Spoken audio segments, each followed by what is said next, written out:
Good evening, everybody, and welcome to Going nuCLEar, full-blown coverage of the land. We are part of Collectin' and Connectin', a good vibes community. I am Ethan Greenberg, and alongside of me is my co-host, Mike Rasinski. And joining us today, we have in Cleveland, everybody knows him, from the Carlos Baerga show and everywhere else on social media, the one, the only, always positive Jay. And in the upper right here on the screen as it is Mr. Carter Rasinski joining us here for a little bit to talk some NFL. How is everybody doing this evening? Is everybody staying warm? Jay, how is it up there in Cleveland? Cold and a ton of snow, and it snowed again, and I can't wait to go clear off my driveway for the 14th time this week. Oh my gosh, that is no good. Carter, how you doing? You enjoying some time off school up there? Yeah. Well, it is happening. The Commonwealth can't exactly handle this stuff. Mike, how about you? You've been doing some shoveling? Yeah, 2 days worth of shoveling. I thought that was bad. Not like the 14 like Jay's got over there, but my lower back's already already killing me. Yeah, and down here in Richmond, we got ice, a lot of ice as well as snow. So it was not an easy snow removal yesterday. We spent a few hours out there. So anyway, well, great. Thank you, everybody, for being here along with us tonight. Thank you for tuning in from across the pond. Mike, always appreciate you being there with us. Guys, just want to start off here a little bit of a national topic. We're going to talk a little NFL, the playoffs, the Super Bowl. Carter, you're a football expert. You're a football aficionado. You're wearing your Tyler Lockett jersey there, Seattle. Can we assume that you were pulling for Seattle in the Super Bowl, or was that just a cool jersey? I don't know. I'm pulling for Seattle. I want Seattle to win it all. So how did you become a Seattle fan? I think you got to let everybody know. I was born in Seattle. That's true. So just by nature, you kind of grew up with it, and then we Yeah. slowly converted you into a Browns fan, but you got Seattle as like your secondary team, right? Yeah. So what did you think of the AFC and NFC championship games? I mean, they were both really good games. They were all both really close. Yeah, and I mean, were you surprised about the New England Denver game? I mean, especially with Jarrett Stidham, I don't think it was as big of a surprise. But were you caught off guard by the decisions of Sean Payton? Yes. I mean, kind of. What about that fourth down call where he went for it instead of kicking the field goal, and they end up losing by 3? That wasn't the smartest plays. I feel like I'm happy. I didn't want Denver to win. I don't blame you. I don't blame you, Jay. I mean, were you? What did you think of the Sean Payton call on 4th and 1? Oh, horrible. Like, I don't know. These coaches, they think they all are outsmarting the coaches all that came before them. You take the points when you get the points, especially in a defensive-minded game. And I couldn't believe him being like an old school kind of coach. Didn't kick the field goal, especially when the weather was fine. And then when the weather gets bad, he can't make one. And I knew it. Second he did it, I'm like, man, the same thing happened to the Bills coach. I was like, second he didn't, or what was it? He gave up the field goal. Right. Because he tried to go for get points with 20 seconds to go. And I'm like, that's gonna cost him after he got that turnover and the other team got the field goal. That's how important field goals are. They act like they're not 3 points is nothing. I'm like, no, it's 3 points. They're huge. They make the biggest difference in games. And these guys just take it for granted, I think now. They really do. They absolutely do. It's kind of crazy. I mean, Mike, Carter, when you're playing Madden, kick your field goals. Yes. Great advice. It's sound advice. My thought was, would Stefanski have gone for it on 4th and 1? And, for sure. Yes. Yeah. He also. It cost us games so many times. I'm like, dude, I'm pretty sure we would have won if we kicked our field goals today. But now Atlanta has to worry about it. Yes, we're going to get into some coaching talk in a little bit here. So Carter, let me ask you this. The Seattle LA game was fantastic. The Rams, they got shut down. They had the game in their hand, getting that darn close. Were you concerned at all when the Rams were driving and had it, down at about 10-yard line, and they could get a first down or a touchdown? Any thoughts there? Yeah, I mean, yeah, I was nervous for a little bit, but yeah, that whole drive was at first because they had it. If what's it called? They had like starting the drive. They played really good defense and they almost had to stop until was it a penalty from Yeah, unsportsmanlike right. conduct? Now, Yeah. that guy Wooten. Okay, so all right, let me just ask you this off-base question, guys. We know that if Jim Schwartz becomes the Browns head coach, how likely is it that one of our players gets a like a taunting penalty like that since he likes them to celebrate? I think Mm, Schwartz would have him doing push-ups on the sideline or something. Old school Yeah, coach like he's that. kind Wish of we a got a new disciplined, one. Larry guy. I don't remember any particular times that it's happened to us. I just know that he likes to have the guys. He's like, I want you when you make a good play, you got to celebrate, and everyone makes fun of and gets angry with Greg Newsome doing buckling up and everything like that. So I just thought I'd throw that out there. Any prediction for the Super Bowl, Carter? I mean, I mm, know who you want to win. I know you want to win. Are you confident that Sam Darnold will not turn into a pumpkin? no, he's been good all season. Been Okay, good 2 years in a row, right? Yeah, and how dumb must the Minnesota Vikings feel? I mean to take But JJ McCarthy over Sam Darnold never after he trust the goes Michigan 14 product. and 3 too. Take That's JJ right. It's the McCarthy in the first smartest. round was their first mistake. I never Yeah. understood that. I'm like, and I'm not even trying to be like a Michigan hater because I am one, but like, Right. I was like, he didn't ever do anything that made me feel like that dude's an elite quarterback. He had good teams surrounding him, and he was like Craig Krenzel. And Craig Krenzel, yeah, he Yeah. got drafted. But I mean, I love him to death, but he sucked in the NFL, just like JJ McCarthy will suck in the NFL. And they gave up the guy who's going to win it all those quarterbacks drafted in his draft class, not Lamar Jackson, not Baker Mayfield, not Josh Allen. Allen. Sam Darnold is in the Super Bowl. Yep, and there it is. Mike hasn't had a Darnold moment yet in the postseason. Kind of worries me. So that's a possibility. I think Vrabel's going to have them ready. Vrabel will have the Patriots ready. I'm not a betting guy, but one thing I would think about is betting the under on the total of points. I think this could or will be a defensive battle. Carter, you think this is going to be a defensive battle? Um, Or do, I think it's more of offense because okay, you think there's going to be a scoring spree there? yeah. Okay. Okay. Well, outside of the Super Bowl, the other big news that has kind of rocked the sports world in Cleveland is that due to a number of people not accepting invitations or being injured, Shedeur Sanders is a Pro Bowl quarterback. Hey, we have Did you expect we to have a put those things in the same sentence? we have a Pro Bowl quarterback on the roster. That's all you need to know. Problem solved. Carter, what are your thoughts? What are your thoughts? Did he deserve to go? No. No. All right. Simple response. It's been true. Accurate. Tell it like it is. Tell it like it is. I mean, Jay. He is going there. It's for ratings. That's all it is. The Pro Bowl gets absolute garbage ratings, and Shedeur Sanders is a lightning rod for attention. You put him in the game, people might watch.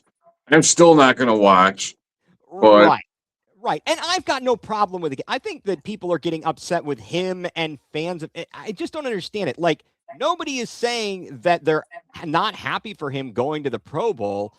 They're just saying that the process and how he ended up being selected, kind of like Snoop Huntley a few years ago, it's flawed, but it is what it is. I'm not worried about it. I don't know why everyone gets their knickers in a twist. all I'm saying is just bring back the quarterback competition games and to hell with the Pro Bowl. Just give it as an honor to people. Like you would have been a Exactly. Pro Bowler. And would you not watch the QB competitions they used to have in the 90s? Those were gold. Bring it back. They were. They absolutely were. And apparently, Grant, Carter, watch them on YouTube. That's where you find that stuff. You see Dan Marino throwing at moving targets and stuff. That's where it's at. It is. And that's funny. Mike, apparently Grant Udinski didn't want to be head coach for a Pro Bowl quarterback. It's a real selling point. It's a real selling point here. First of all, thank you everybody who is tuning in and commenting. Really do appreciate that. So Carter, any final thoughts about I know it's going to be a couple of weeks here before the Super Bowl. Are you looking most forward to the game or the commercials? Are the commercials still good anymore? Yeah. All right. Are you like M&M's is always solid. Doritos has some good commercials, right? I don't think I've seen a Doritos Super Bowl commercial. Dude, Mike, what All are you right. doing over there? You got to put him on I YouTube and know. watch Doritos Super Bowl commercials. We watched the Dunkin' Donuts Super Bowl commercials. Oh, those are good. Yeah. Time to make All right. donuts. They've really dropped off throughout the years, the Super Bowl commercials. They have. They Remember really the one have. year it was like 2 or like 20.com commercials? Yes, like, and then these aren't even funny. It was the .com, and then there was all the crypto stuff. Oh yeah, yeah, they were the best when they were like really funny, and now they're just trying to take up a prime spot for anything. Yep. This year's going to be the pharmacies. Watch, it's going to be all the pills that they're trying to push on us with the 5,000 different things that are going to be bad for us. Maybe. Yeah, it's kind of scary when you think about what the medications can actually do and the harms they can cause. That's kind of crazy there. Well, Carter, I really appreciate you joining us and providing us with your predictions and insights here. And I will let you go on to do your thing there. I do love your flags in the background. Now that I see the Kent State Cavs, I see some Buckeyes back there. That is some good stuff, my friend. That is good stuff. Oh, and you got the old Chief Wahoo up there? Yep. Indeed. Nice. Good camera work. He's going to be one of those guys that go out like live, like, well, we're going to live in the parking lot at Muni Lot with Carter here. And he's going to be like, yeah, and he could work his camera good. You got a future, man. You got a future in the biz. He's gonna follow in his father's footsteps. Real party guy. Hopefully be more successful. Well, Carter, thank you very much for joining us again. I don't know, do you have school tomorrow or are you off again? No, it got canceled again. Yeah, my kids too. So, hey, enjoy your day off. Don't be too crazy out there, all right? All right. Thanks for having me on. You're welcome, sir. Thank you for joining us, and we'll have you on again soon. All right, cool. All right, fellas. Okay, so that was some good stuff there. Jay, we got you on. I think we got you on mute there, Ethan. I'm not. I can hear him. Can you hear me, Mike? Mike, you can't hear me. Okay, hold on. Hit the thing to leave the studio, Mike, and then Mike can't hear me. Hold on a second. We've got this, StreamYard is weird like this, Jay. Have you had this issue before where like all of a sudden it'll stop working? So let me send I've never actually set up a StreamYard. I've always had people to do it for me. I'm not gonna lie. It was either Peter or someone from Big Play that hooked me up. So okay, I am sending Mike a message. Thank you all for keeping up with us here. Okay, I think he got the message. And thank you for all you who are commenting. Something goes on wrong with StreamYard. Somebody drops off and then they come back on and it goofs things up. And I don't understand why. So, okay, so we'll wait for Mike to jump back on here. Oh, okay, here we go. Hey, good to have you on, Mahomes D-Frog. All right, let's see if this works for Mr. Mike again. Hopefully this will. Mike, can you hear me? I'm back. Can you hear me? Difficulties solved. Yep, we're good. That is the craziest thing. I don't know what is wrong with StreamYard. Anyway, I digress here. All right, so Jay, I appreciate you being on. For those of you who don't know who Always Positive Jay is, Always Positive Jay, first of all, you're just a darn good dude. And I a good appreciate friend. that. And you're I'm right back at you. Well, thank you. And you're a good friend. And I've had an opportunity to get to know you through the Twitter sphere and ESPN Cleveland and so on and so forth. And as Jay is representing the CLE, the Guardian City edition there, look at that. He is, if you don't know, he is a producer, part of the Carlos Baerga show on the Big Play Network and there's at Baerga show. So Jay, we wanted to have you on, wanted to talk about what I think might have been the surprise transaction of the century. Jose, were you shocked when the Jose Ramirez story broke about the contract extension? Can't lie, I wasn't. Because I kind of knew that he wanted more. I knew it was that he wanted to stay here longer. He wants every single record. And think, I mean, I have like some people are like, I'll tell you my sources, Carlos Baerga, he talks to him all the time. He wanted 4 more years really bad. He knew if he got 4 more years extended on that contract, he wants to break every record owned by Cleveland baseball players. It gets confusing because the past are like Indians, and then now that's the Guardians. So I just call them the Cleveland baseball players for like all-time records. But exactly. he wants that. That's really important to him. He truly loves this city. Like you've seen the stuff that's been put out there, how much he appreciates the fans. His family loves it. They all are from here now. Like his kid was born here.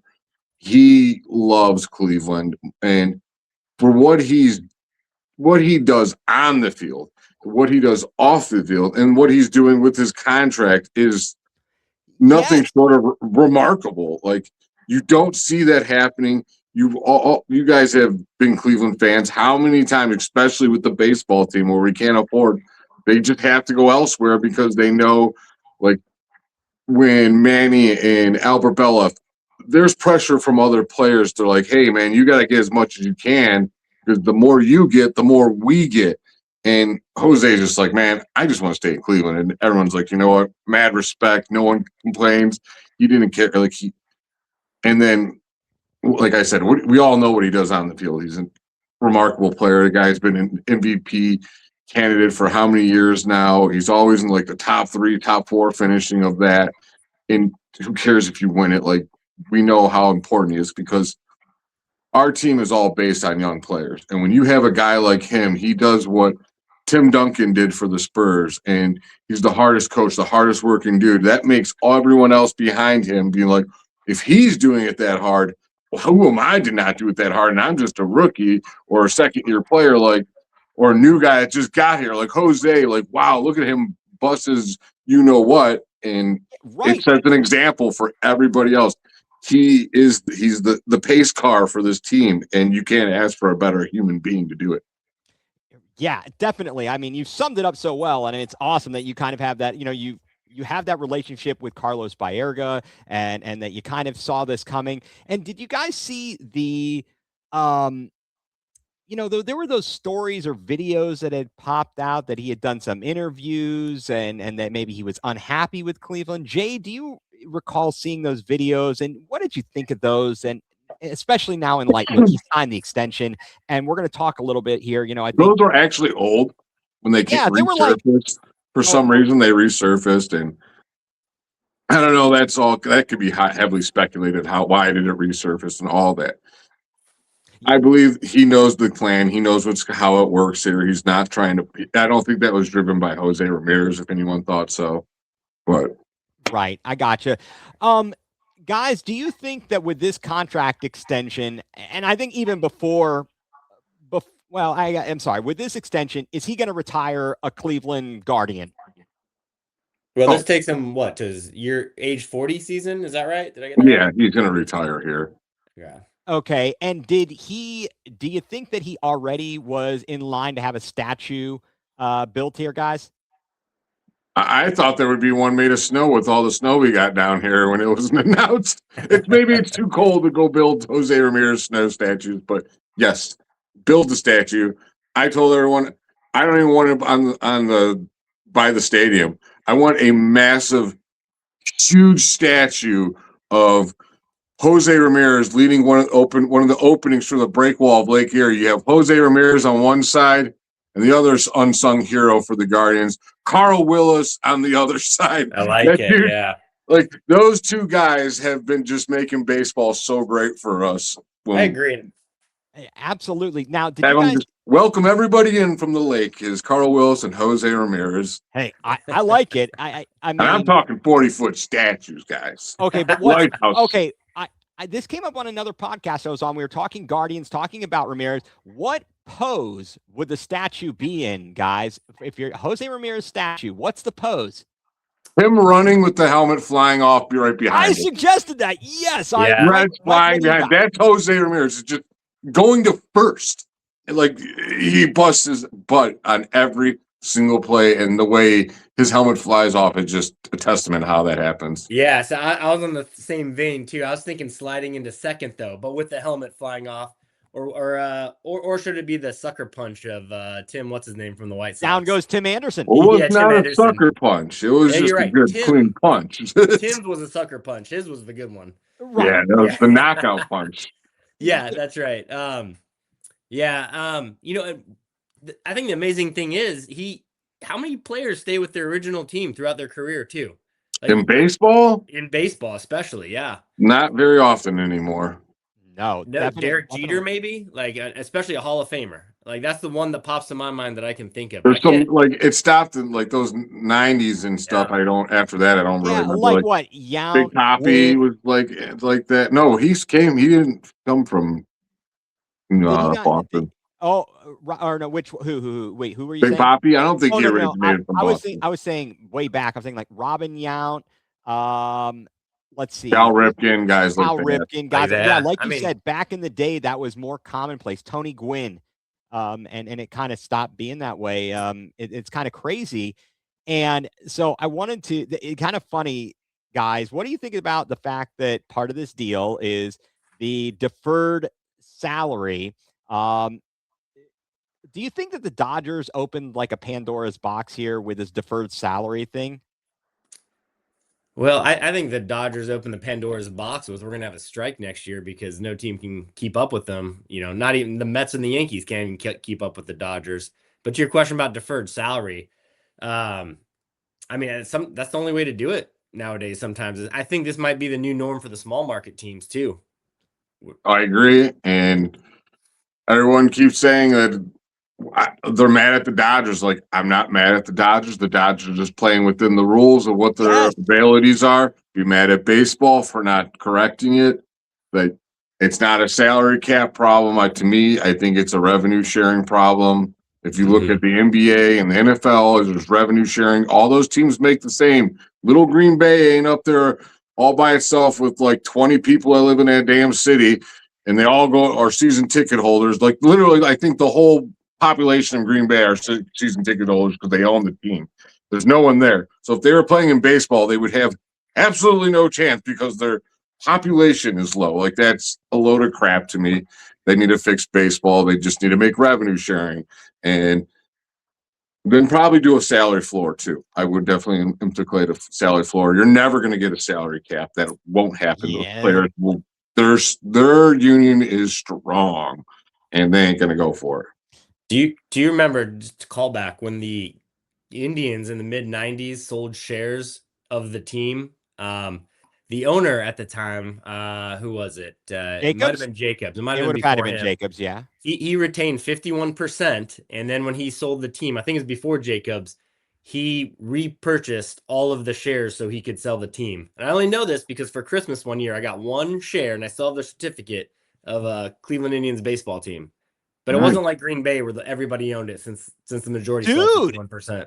Dude, that's amazing. That's like something you put on a resume. I was once part owner of a major league baseball team. I was a minority owner of the Cleveland Indians at the time. Yes, exactly. That's right. Yeah, one share for like $50. Yeah. Load up LinkedIn right now.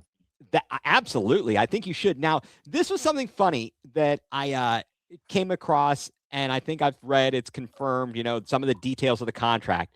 So it's $175 million over 7 years. And it's through 2032.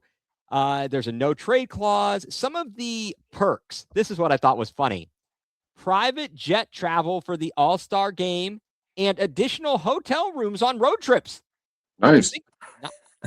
I like it. Is there does he have a favorite candy? Should we get him more pine tar?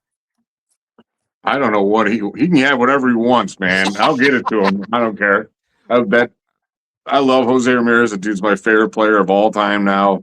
And yeah, he can have whatever he wants for all I care. Does this put him a step above LeBron? As somebody who left the city, came back and then left again, even though he was from here? When he left the first time, I would have left too if I was him. So I never blamed him for that. What that garbage team they put around him was trash. And if he ever wanted to win a championship, he had to leave.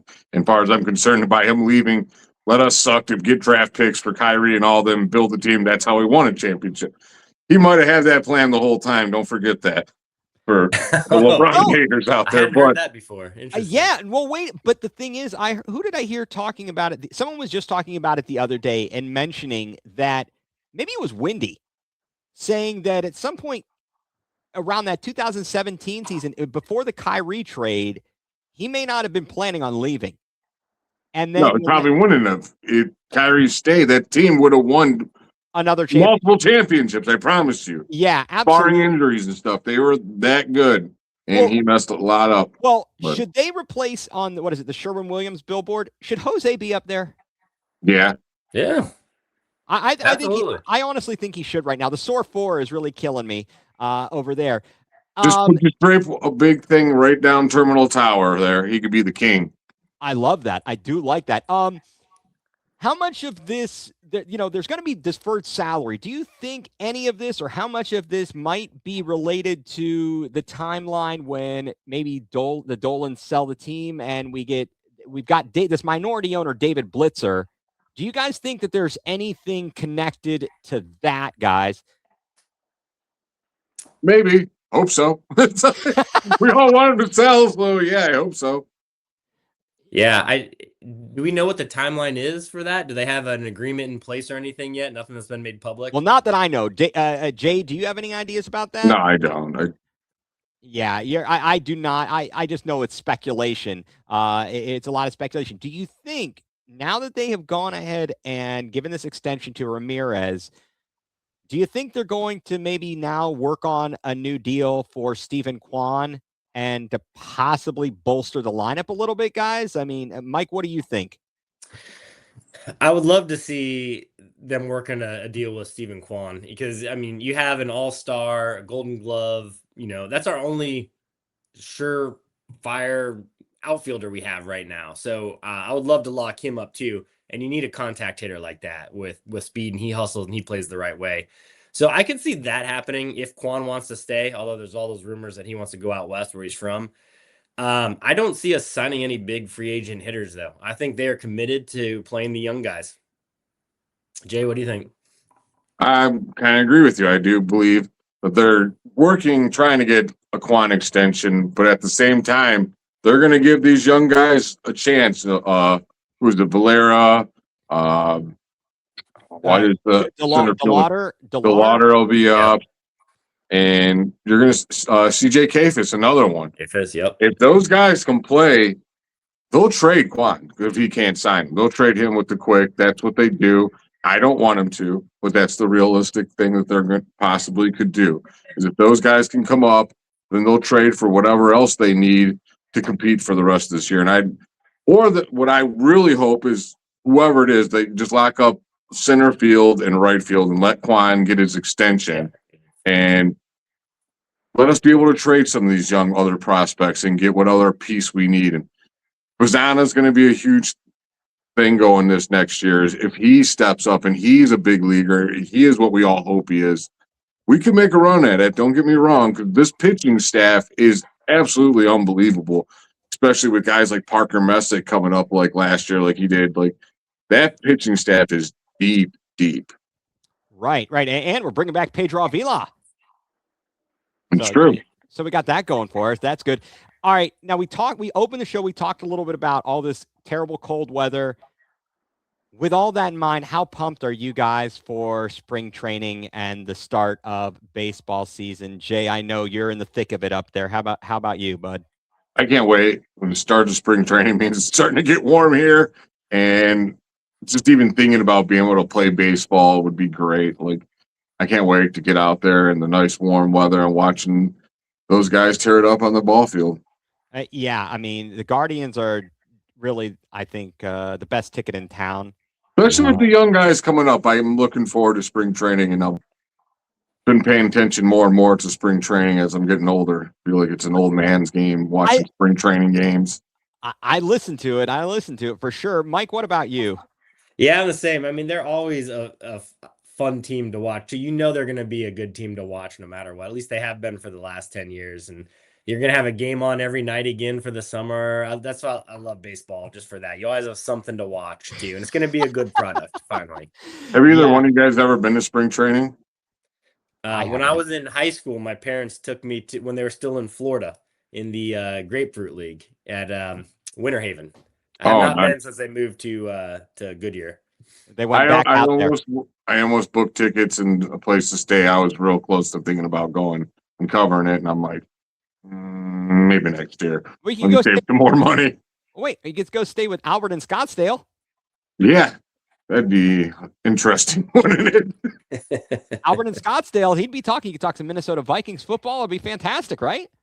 Oh, that would be like he was one of my favorite interviews. To interview him was just the best. Like, yeah, and partially intimidating also. Yeah, well, you know what? Actually, tell everybody a little bit about that because I think we talked. I mean, at some point here, hopefully, we'll be having the Carlos Baerga show back on. I mean, but you've had an opportunity with that show to talk to a lot of great list Indians. Of players that we got to interview last year. Like, I hope that we come back next year, and because Carlos has connections like no one I've ever known, and we've had Omar on, Kenny on, Jim Tomey and him have an emotional moment where they're both crying on camera. And as a producer, I'm just like, gold. We're going to click on both cameras here and just step back and let them talk. That was just to see like interview Hall of Fame, like Oral Hershiser was on there. Corey Kluber was on there. We had one of my favorite players, Kipnis, come in, and apparently like, we had a moment where we're just talking about things we love and how we have the same name, same number. And we definitely did the Step Brothers. Like, did we just become best friends? Like, damn straight. I'm like, you want to go outside and do some karate? He's like, yeah. I'm just doing that with Kipnis. Like, I'm like, I can't believe I did this. And it's just a testament of I didn't go to school for any of this. You just put your head down and really aim for what you want. You can get it if you really try hard. That is fantastic. And again, folks, hopefully, like Jay said, hopefully the show will be back on again. That's the Carlos Baerga Show, part of the Big Play Network. Their Twitter account is @Baerga Show, the Carlos Baerga Show. So Jay, I know you've got, you got a headache there. You're a little tired there, but so I'll let you go, because I know it's you got an early morning of work tomorrow. Yeah, always got to get up early, and yeah, these lights have been just driving my head crazy, but it's always a blast coming on here with you guys and just talking some baseball. And yeah, definitely. Thank you so much. Thank you for not asking me about the Browns, who I want as the Browns coach, because I don't care. I know. Well, Mike and I will hash that out. Yeah, we'll hash that out here momentarily, but I do want to thank you very much for being with us, Jay. It's always a pleasure. I'm so glad to have you call you a friend, and next time I'm in Cleveland, we'll go to Slyman's to get a corned beef sandwich. Yes, you did your Jack's experience. We'll make it over. I haven't been to Slyman's in a long, long time, but we'll definitely hit up Slyman's. Sounds good, my friend. It was good meeting you, Mike, and tell Carter to keep up the hard work, man.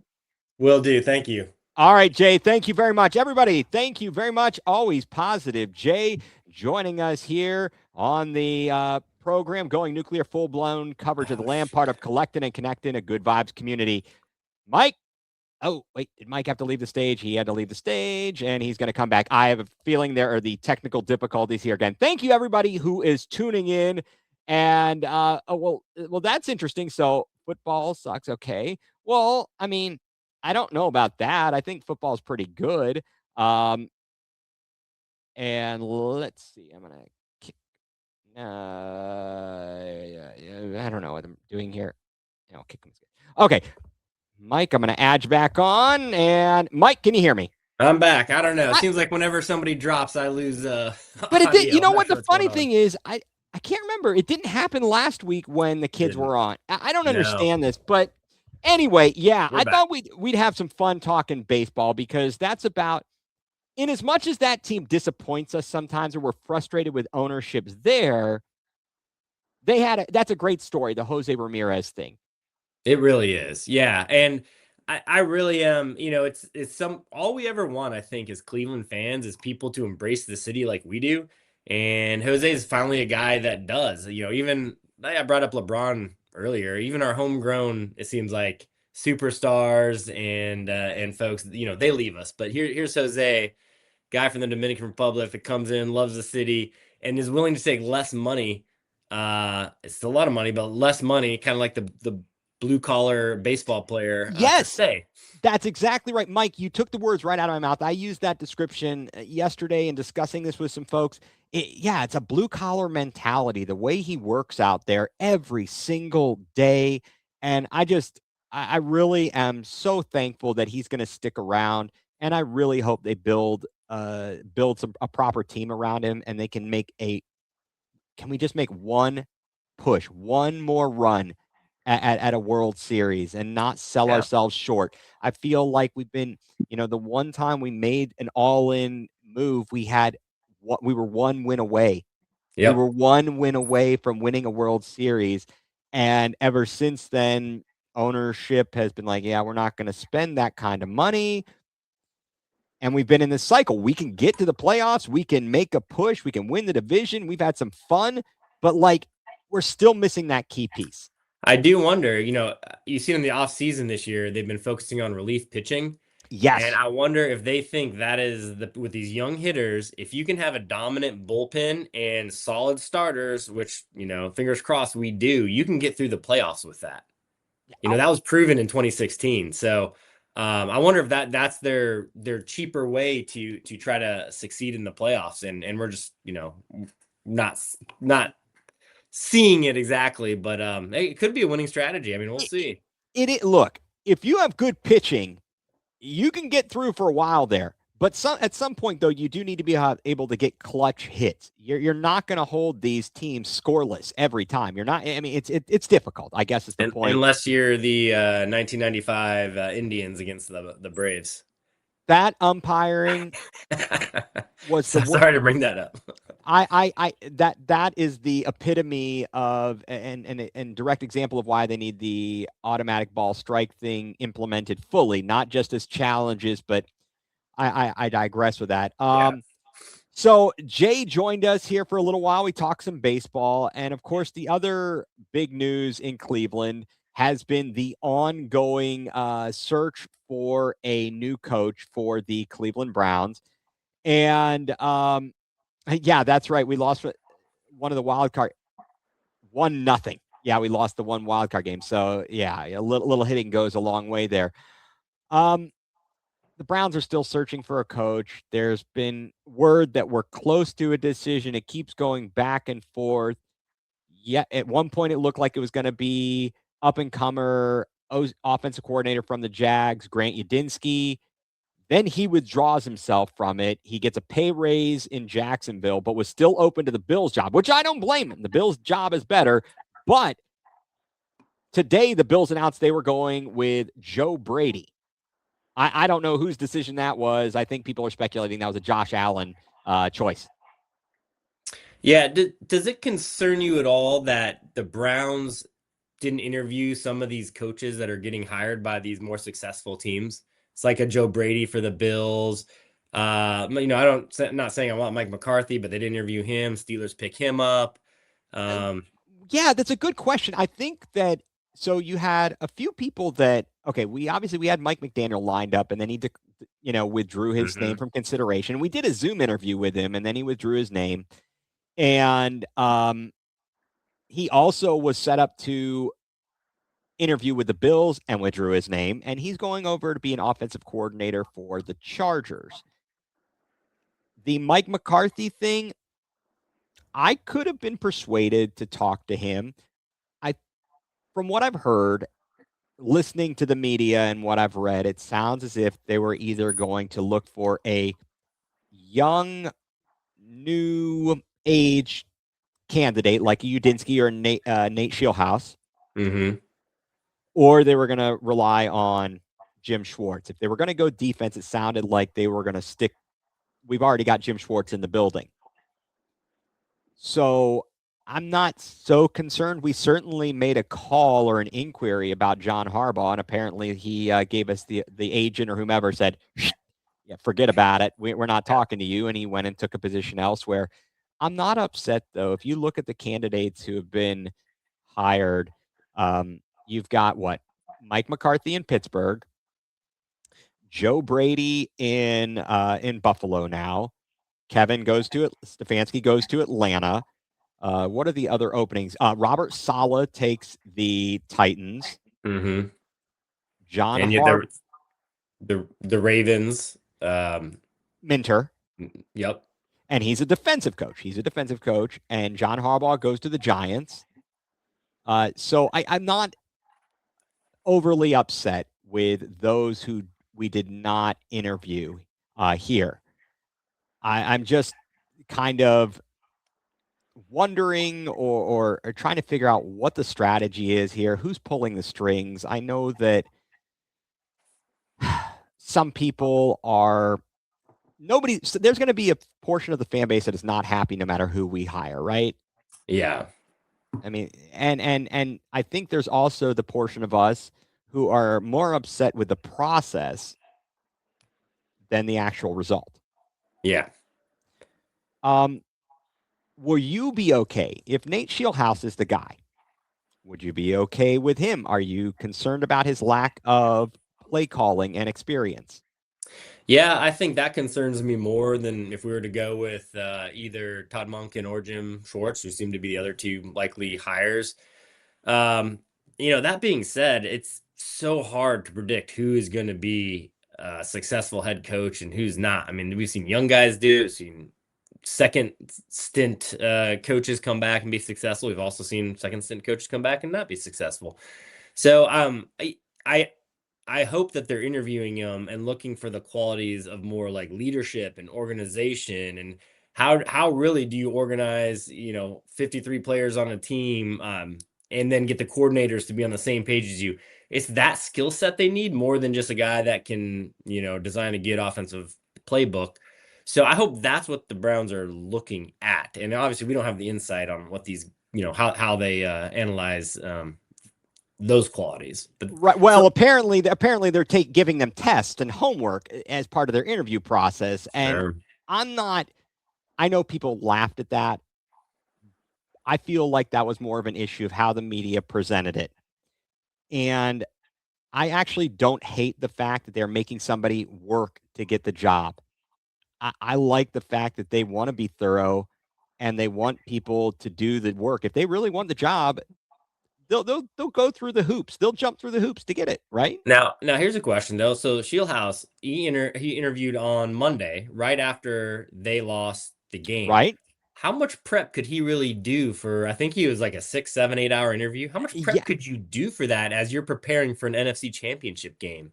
That blows my mind too. What exactly do they talk about? Because I've been interviewing for jobs this fall, as you know, and I was prepping for months just for simple interviews. And I don't know how these guys do it. He had 0 time to prep, and he had like an 8-hour interview, second one. Yeah, so. and then not only that, he went and did a Zoom interview last night with the Bills. Yeah, how can he do research on the Browns and the Bills and say, here's how I'm going to fix the team when right? Yeah. It's just absolutely crazy. Now, so we're talking about the young guy, but would you prefer a Jim Schwartz to a younger guy like Shieldhouse? I guess if I had to pick, I would probably go with the more experienced guy, the Jim Schwartz, a guy who's been a coach before, who hopefully has learned from his experience, coaching a team that struggled, in the Lions when he took over the 0-16 team, and he's kind of in the same situation, but hopefully he's learned more and he knows the players, so he's not starting from zero, and it seems like the players respect him. So I think I'd rather go in that direction. However, I won't be mad if I hire Shieldhouse because I don't know how good he is or not, but he could be great. Yeah, definitely. And Paulie Campione, thank you so much for having us as part of Collecting and Connecting Good Vibes community. Chiming in here, Dion coming to coach the Browns, and I think Stephen A was floating that idea out there. I don't think so. It's an interesting thought, but I don't think so. He may be unemployed here soon too, the way last season went for him. Oh my gosh, yeah, that's absolutely Colorado, not so good, and I feel bad. I mean, he's got health issues too. Quite honestly. Does he? Really? Yeah, he's definitely had his health issues, and so hopefully he's all right out there. No sweat with that. We talked about this a little bit earlier with Carter and Jay about the decisions in those AFC Championship games. So we mentioned the 4th and 1 that Sean Payton went for and didn't kick a field goal. And then there was the Mike Vrabel call when they were a goal to go. I believe it may have been 2nd down. I'd have to remember that, or maybe it was the 3rd down play. They did direct snap, I believe, to Ramondre Stevenson and got it stuffed. So are the same Browns fans who call Kevin Stefanski stupid going to please share that same energy about Sean Payton and his decisions and Mike Vrabel and his decisions? Well, I think Sean Payton's getting it right now. I saw they just fired their offensive coordinator too. Yes, as a direct result of that. But that's a head coaching call. So it does just show. I think we are so wrapped up in the Cleveland media that we are so focused on that. But I think it happens to all teams. It really does, and that's what I try to reiterate. Is that this is not an only in Cleveland thing. And what's up, y'all? Thank you for tuning in. Everybody who's commenting, thank you very much for being with us this evening. Yeah, it's not an only in Cleveland thing. These things happen everywhere, but people are so frustrated. They act as if it never happens anywhere else. And it drives me kind of bonkers with that. So you look at Kevin Stefanski down in Atlanta. Did you notice he's kind of bringing his friends with him? He announced today at his introductory press conference that he will be letting Tommy Rees call the plays. He's bringing back Bill Callahan. He has not brought along Bubba Ventrone, which I'm very upset about. But do you think he's essentially saying, guys, I stand on business. I don't think it was me or my coaches. It wasn't my fault that we stunk. Look at what we had on the field. I'm sticking with my guys. Do you kind of get that impression? Oh, absolutely. And I think he's learning too, as a second-time coach now who kind of has a redo. He's like, all right, Callahan, obviously that worked out well. Lost him to unfortunate circumstances when his son got hired in Tennessee. I got a chance to bring him back. Let's do that. Tommy Rees loved what he was doing. And let's just get this whole I'm calling plays, you're calling plays out of the way. So we don't talk about that. You did a great job before. So I think he's learning too what to do and how to kind of squash some of this media, stuff that goes on. Yeah. Okay. So this is a good question. So first of all, I just want to let Kenny, thank you for tuning in here. We touched on Shedeur in the Pro Bowl earlier. It is wild. So yeah, thank you again for everybody who's commenting. This was funny. Stefanski said that he believes in player-led accountability. What is that? I don't know. What is that? So who was it? Are we serious? That sounds terrible to me. I got to be honest. Yeah. I got to be honest. You're the leader. You're the boss. You're the head honcho. Oh, 100%. I mean, and everybody got all mad at Myles Garrett. Well, he's not a team leader. He's not a leader. He shouldn't be the one disciplining guys. He's not the one to hold them all accountable. I mean, he has to lead by example, but come on, you're a coach. That's your job. You're the CEO of the team out there. Do your job. Don't give me this baloney. Oh, player accountability. They were neither tough. They were nor smart nor accountable. Nope. They didn't even talk about that the last 2 years. Yeah, they forgot about that. They were none of the above there. That was absolutely ridiculous what was going on there. But yeah, so to the question or the thing about Shedeur Sanders Pro Bowl, I'm not going to go nuts over it. I know people are mad because some are actually saying this is ridiculous. But you know what? Hey, good for him. Enjoy, have fun. It's a ratings thing, as was discussed earlier here. Last year, I heard a thing when Lamar sat out, Drake May went to the Pro Bowl. So, I mean, however you get there, you get there. And if you can put it on your resume, put it on your resume, right? Yeah, I mean, it's kind of crazy that the folks above him that probably turned it down don't get to put that on their resume. Pro Bowl alternate in parentheses or whatever declined. Yeah, something like that. It's kind of crazy, and that's the other thing. All these all-star games, modern day Pro Bowl, everyone knows it's not a big deal anymore. I think, as we were discussing earlier, you should get the credit for it if you're named, if you're selected for it, and they shouldn't. You could have a for fun games, the Pro Bowl games, just for fun. You don't have to be a Pro Bowler. I just you're invited. Have fun. We get the best of the best to get some ratings here. Yeah. Yeah. It's almost like, it's like really the baseball all-star game too. What gets me about that is everybody says I'm a, whatever, 5-time all-star. And now like Shedeur's gonna say I'm a 1-time Pro Bowler, but really it's a first half award for baseball. At least football, you play the whole season, you get named that. For baseball, you could suck in the second half of the season and you're still going to be called an all-star. Exactly. And the same thing with the NBA as well. It is. Yep. It really is. There's a little past halftime. Yeah. But you're right. A little bit past, but it's the same thing. And again, I appreciate fan voting. Absolutely. But I think that exactly the Pro Bowl is was more prestigious because it is at the end of the year. I think it was more prestigious there. And again, thank you everybody who is tuning in and commenting. Love it. This is fantastic here. So moving on to another Cleveland team here. Oh, wait, there it is. Paulie, absolutely should just be a skills challenge. All about that. Absolutely. I'd be all about that. You could have some fun stuff, but no dodgeball. I don't want Myles Garrett hurting his toe again. Whatever he was doing, whatever obstacle course. This is ridiculous, guys. Let's not get hurt doing this kind of stuff. The Cavs. They're finally starting to kind of take form. And all of a sudden, we get the news this afternoon that Evan Mobley is going to be out approximately 1 to 3 weeks. They have confirmed by MRI a left calf strain. He strained this calf earlier this season. Are we cursed, Mike?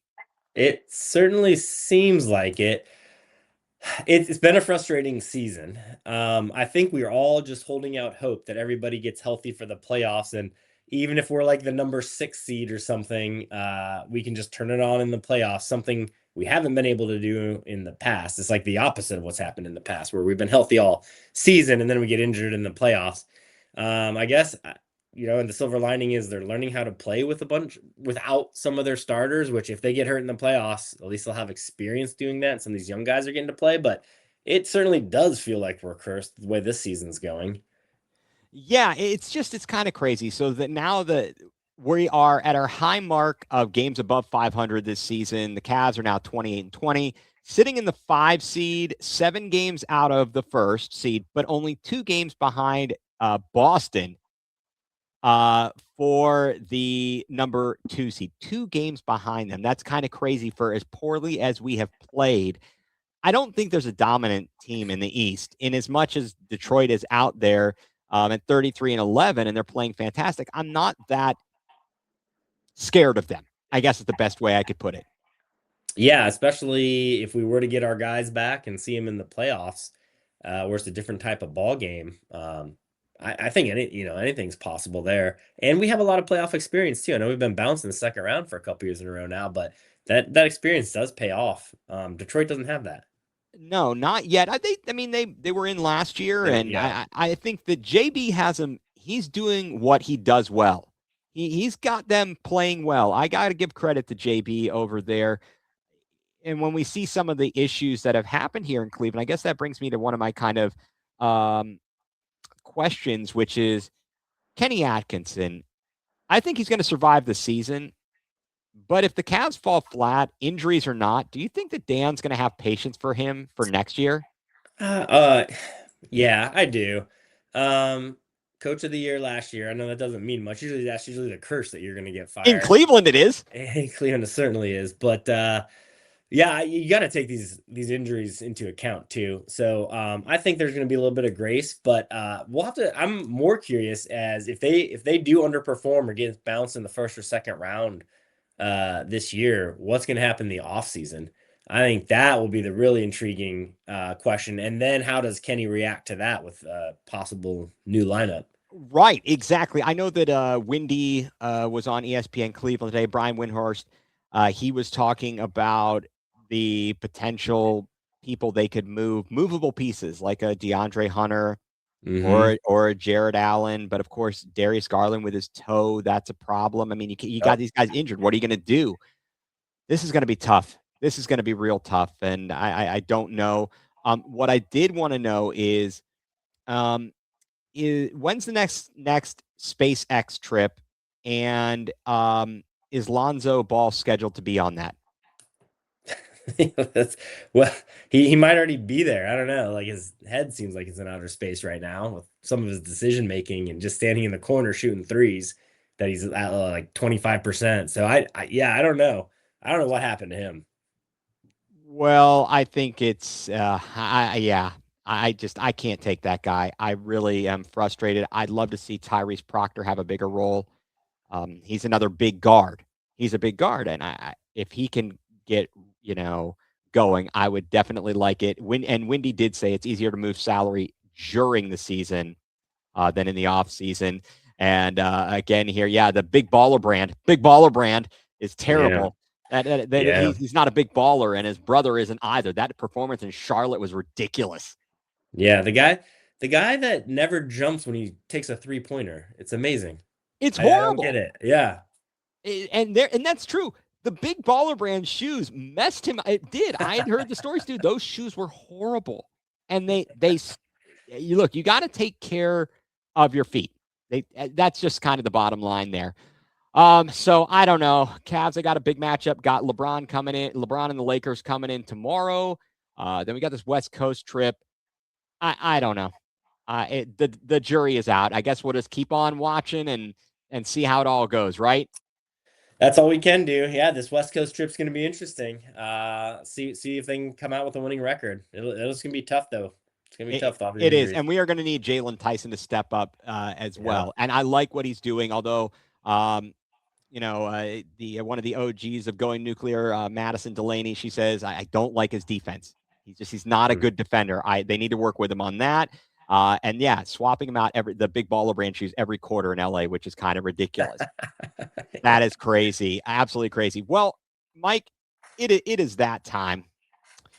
It is that time. And there's so much going on. Mike, can you tell us what has you going nuclear this week? What has me going nuclear? I guess, can I just stick with the whole Pro Bowl? I know we've already talked about it. Go right ahead. Absolutely. But I do agree. It's just kind of a joke. Okay, so I don't think it shouldn't bother a lot of people. Like, who really cares? But it does go on your resume. And so Shedeur Sanders, with his 3-4 record and more interceptions than touchdowns, is going to be able to say, as a rookie, I was a Pro Bowler. With no context. 10 years from now, that nobody's going to go probably look at his stats from 2025 with no context. It is pretty ridiculous. I agree with you and what has been said that if there are injuries or whatnot, the people that were voted in as starters, they're the Pro Bowlers, and then everybody else should get a participation trophy for showing up and playing in the game. That's really how it should be. Wow. That finally somewhere that the participation trophy actually would be appropriate, right? Right, yes. It really would be appropriate if that's where it is. Okay, Mike. What has me so many things, shoveling snow, that has me going nuclear, all these types of things. But folks, what has me going nuclear this particular day and week is keyboard warriors.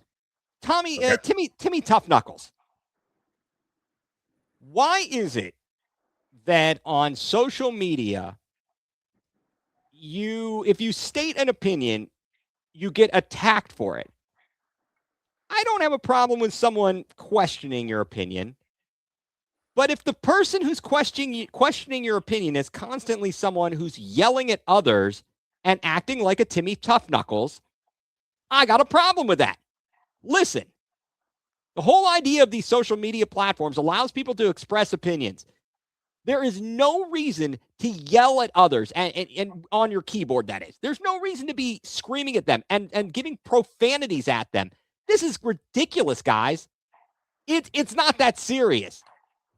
And I don't know what to tell people in today's day and age, but seriously, we got to give it a rest. It's good. It's fun. Let's have fun with these things. It's not that serious, guys. So what has me going, nuCLEar, are keyboard warriors. And as Jacob gave me the term, I don't know if he heard it elsewhere, Timmy Tough Knuckles. I like it. I do like good. I do like the Timmy Tough Knuckles, and there it is. People who don't Yeah. Yeah, it is. And I mean, look, if I make bad takes or something like that, I hope that I can stand behind it or at least take the criticism. And I'm not going to go and call someone a bleepity bleep, bleep, bleep, bleep, and all that sort of stuff. So I just, people, can we calm down and stop acting a fool? I like it. Well said. So that's all I got. Well, Mike, I appreciate your time as always. Again, thank Carter for joining us here. And of course, want to thank Paulie Campione, and we want to thank as we are a part of Collecting and Connecting, Good Vibes community. Thank you all who have tuned in and commented. It makes our show great. Really appreciate you all being here. So, Mike, I hope you have a great rest of your week, and hopefully we don't get hit with any more weather this weekend in the Commonwealth. Absolutely. I hope so too. I'm done shoveling. Yeah, I am definitely not. I don't want to be doing any shoveling anytime soon. So, everybody, thank you all for tuning in. For Mike Rasinski, I'm Ethan Greenberg, and you've been tuned in to Going nuCLEar, full-blown coverage of the land.